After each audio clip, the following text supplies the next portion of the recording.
वो आखिरी पल, एक दर्दनाक प्रेम कहानी। 2 दिन पहले उनकी शादी की 8वीं सालगिरह थी, लेकिन वरुण भूल गया और ऊपर से घर भी लेट आया।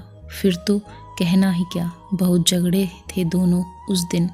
गुस्सा ठंडा हो जाने पर वरुण ने अपनी पत्नी को मनाने की कोशिश भी की, लेकिन मैडम तो मैडम होती है, मर्जी चाहे माफ़ करे, ना चाहे तो ना करे।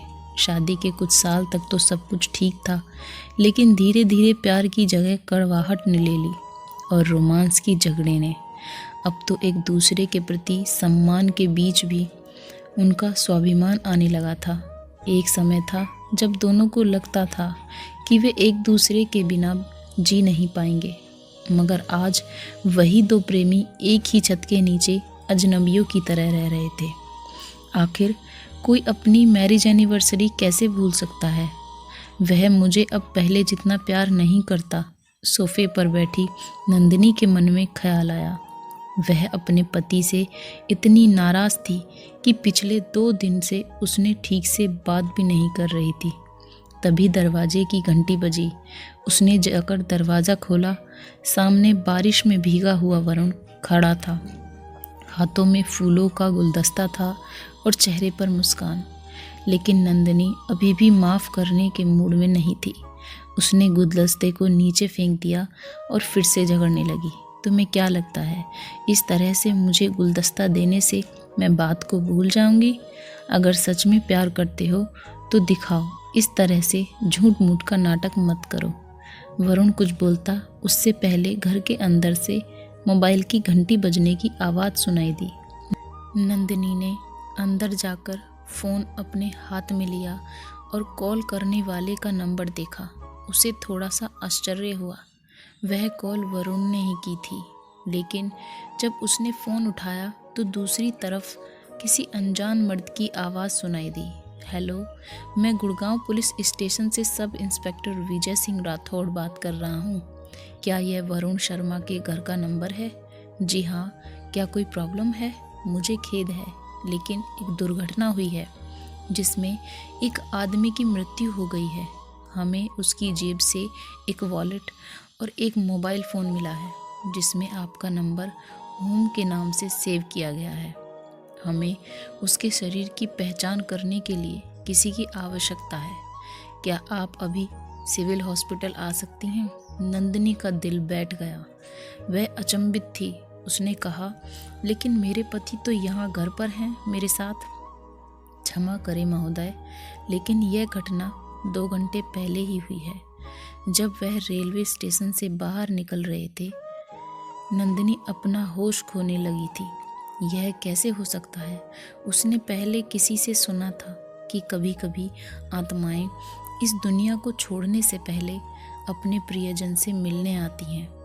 अपनी आंखों में आंसू के साथ वह भागती हुई हॉल में पहुंची। वहां वरुण नहीं था। पुलिस वाला सही कह रहा था। अब उसे पछतावा हो रहा था। वरुण मरने के बाद भी आखिरी बार उसे मनाने आया था, लेकिन उसने गुस्से में आकर उसके साथ घटिया किस्म का बर्ताव किया। कितनी जली हूँ मैं, वह रोती हुई फर्श पर बैठ गई। उसने अपना मौका खो दिया था। हमेशा के लिए उसे पुराने दिनों की घटनाएं याद आने लगी। वो शादी से पहले की रोमांटिक लव स्टोरी और वरुण का थिएटर के अंदर सबके सामने शादी के लिए प्रपोज करना। आधी रात को उसके लिए अपने हाथों से मैगी बनाना और अपनी बेसुरी आवाज़ में अरिजीत सिंह के गाने गाना। मानो सब कुछ उसकी आंखों के सामने हो रहा था। नंदिनी ने अपनी आंखें बंद कर ली और भगवान से प्रार्थना करने लगी, हे भगवान, बस एक बार मिला दो मुझे उससे, ताकि उसे बता सकूं कि मैं उससे कितना प्यार करती हूँ। तभी अचानक बाथरूम में से आहट सुनाई दी। दरवाज़ा खुला। वरुण बाहर आया और बोला, स्वीटहार्ट, मैं तुम्हें बताना भूल गया कि आज शाम को ट्रेन में आते वक्त मेरा वॉलेट और मोबाइल चोरी हो गया है। नंदिनी दौड़ती हुई उसके पास गई और गले लिपट गई और रोने लगी। कभी कभी हम एक पल के मूल्य को तब तक नहीं जान पाते जब तक कि वह गुजर नहीं जाता। अक्सर हम अपने प्रियजनों के साथ ऐसा बर्ताव करते हैं जैसा हम अनजान लोगों से भी नहीं करते। ज़रा सोचें, अगर आपको पता हो कि आप अपने प्रियजन से आखिरी बार मिल रहे हैं तो क्या आप उसके साथ बुरा बर्ताव करते?